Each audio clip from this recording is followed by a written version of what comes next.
This is GARIS Masculist MGTOW flyers. That is 2-3 page essays on themes of masculism and MGTOW. Written and read aloud by Prof. Dr. Hugo de GARIS. This is flyer number 156, entitled Politicizing MGTOW. Description. This flyer claims that MGTOW should politicize now that it is armed with a powerful new idea, namely the, quotes, population annihilation argument, which says that if the gender politicians don't menfair the gender laws and society in general, then the MGTOWs/masculists will continue to wipe out the population by continuing to reject paternity. The gender politicians and society will be forced to listen due to the power of this argument/idea. For the flyer itself, politicizing, just a minute, this happens. I need to go to the link.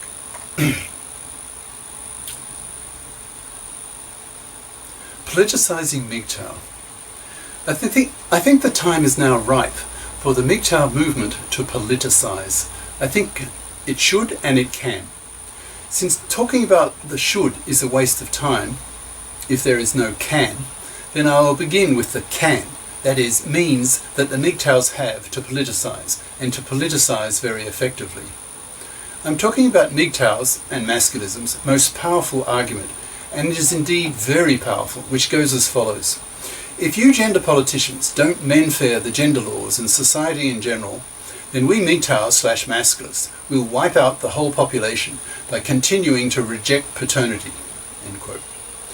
Anyone reading this will be convinced that it is indeed a powerful argument that the MGTOWs can use as their primary strategy to get the gender politicians and our increasingly gynocentric society to menfair the gender laws and to menfair society as a whole. It's ironic that this most powerful of MGTOW arguments arose out of a feeling of political impotence on the part of the MGTOWs. Traditionally, MGTOWs reasoned as follows. There's no point trying to politicize like the MRAs, that's men's rights advocates, which is sort of similar to masculism, although masculists are much more political and harangue women and fluffy feminists and so forth, or the masculists. Because any time or energy devoted to such politicking would be a total waste of time and effort, because the gender politicians are controlled by the female vote.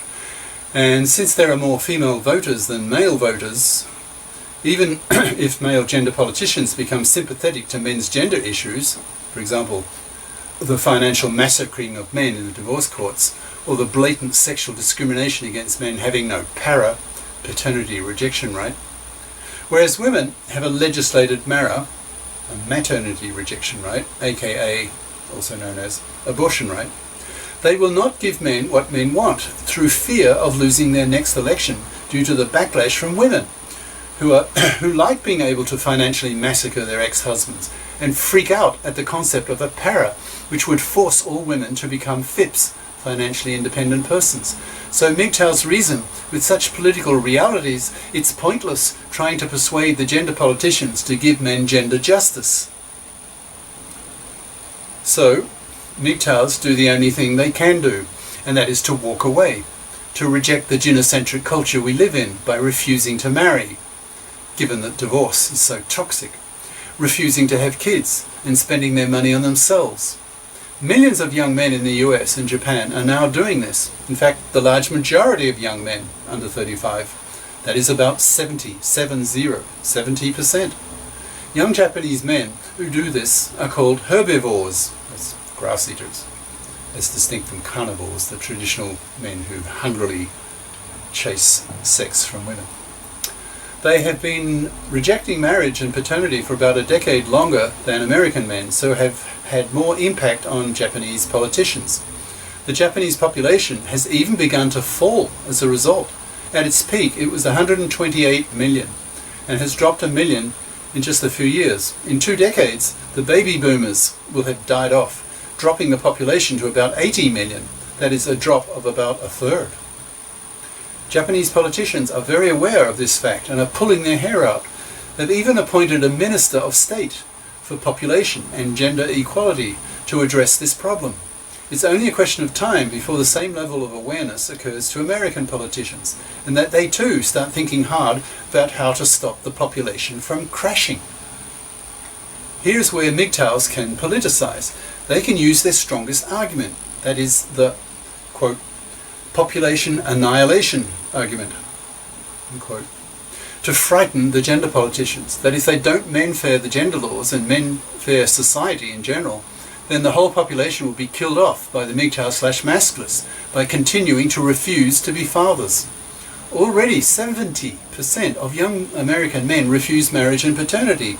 Within a decade, that figure will probably be over 90%. So it's only a question of time before the gender politicians wake up to the fact that the US population is starting to fall due to lack of babies, and indirectly due to the gynocentric culture that denigrates men. The population annihilation argument is so powerful that anyone hearing it for the first time, given the population statistics, is forced to take it seriously and will become alarmed. It is indeed a very powerful argument and should be pushed hard by the masculists and MGTOWs in a very political way. Here are some suggestions on how this could be done.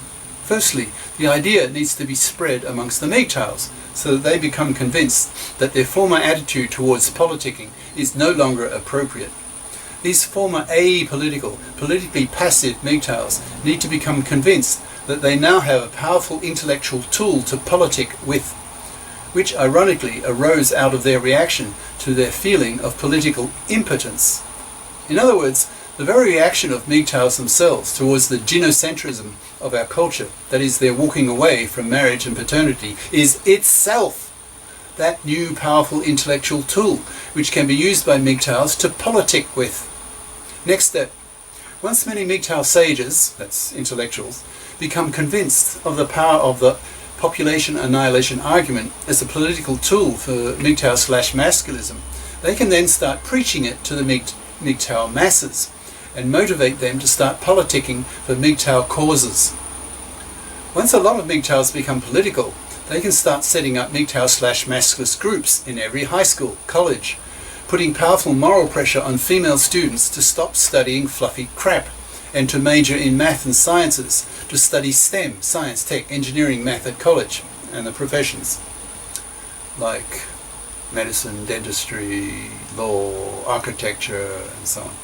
MGTOWs can approach the media with the message that if society and the gender politicians don't menfair the gender laws and menfair society in general, then the MGTOW/masculists will continue to wipe out the whole population.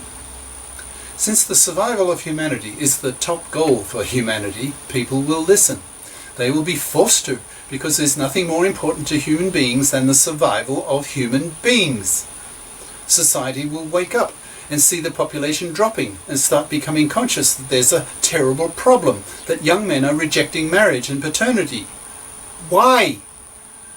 This is where the MGTOW/masculist sages come in, getting on the media and explaining why men are deserting fatherhood. It's not in their self-interest to run a 1 chance in 4 of being financially massacred as a married man by a fluffy feminist-dominated divorce court. These MGTOW/masculist sages need to push for fundamental reforms in our culture, pushing women to be FIPS or they don't get a man. Young women will need to be socialized and educated to be FIPS, choosing FIP majors at high school and college so that they can become career-competent FIPS as adults and not parasite on men. The gender laws need to be changed to make them men-fair. Divorce laws need to be made men-fair, so no alimony, bringing in automatic joint custody. The original owners of the house keep it. Divorcing couples should be encouraged to buy a cheap nearby apartment that they alternate in. 1 week, the father is with the kids in the house, while the mother is in the apartment, and the following week they swap places. The para needs to be legislated so that men can reject paternity.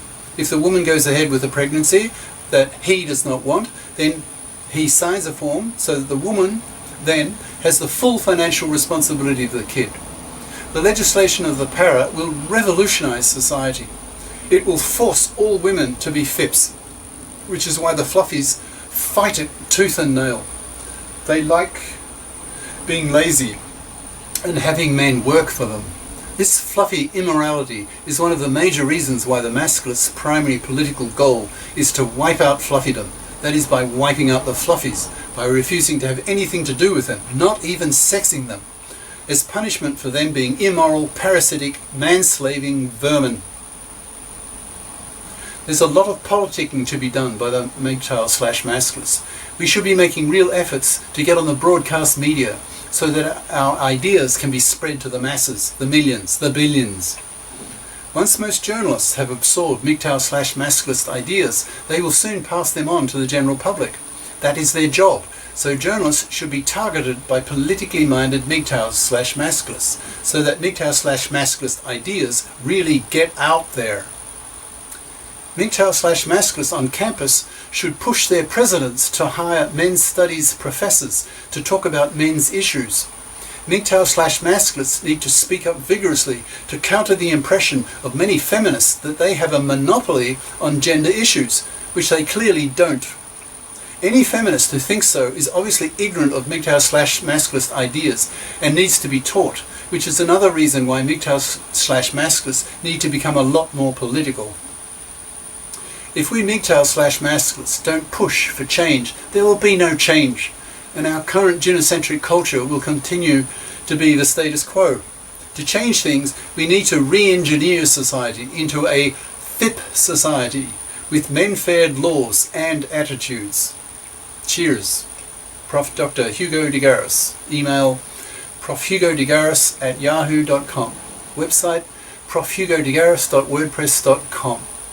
YouTube channel name GARIS Masculist MGTOW Flyers. Ciao.